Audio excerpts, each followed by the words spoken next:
I guess I've been running my own studio or my own little practice for about 4 years now, since coming back from London. And I guess to get here, I have had numerous jobs in the last sort of 10 or 11 years. I was there just for 2 years, Form 1 and Form 2. And I think my last year was 1990. I think I was 89 and 90 I was there.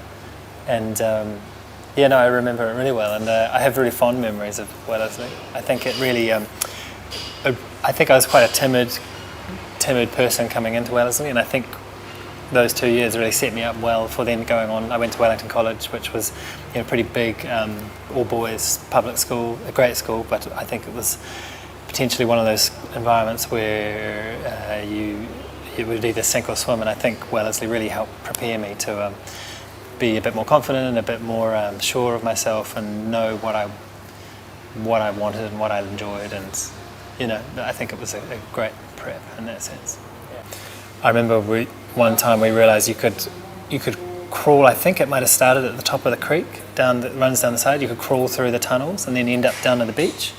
And I remember doing that like a few times before we got caught. And you could literally crawl down through the tunnel and go all the way down the driveway and across the main road and then pop out of the sewerage or whatever, or the rainwater drain.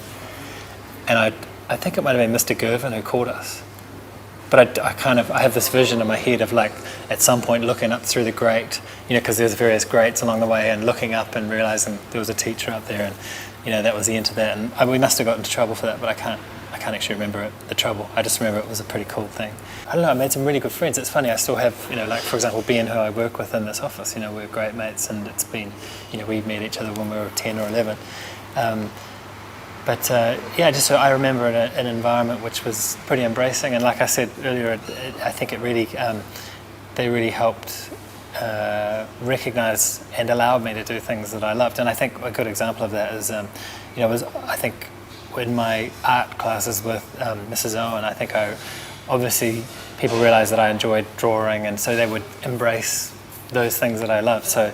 So I remember doing drawings and paintings and things for like the school productions, and I remember, and I'm sure I had Mrs. Hook in Form 1, and I'm sure she was much the same, but I think it was only towards the end of Form 2 that I realised that actually Mr. Blanford was allowing me to get away with things that maybe other students wouldn't be allowed to get away with during class time.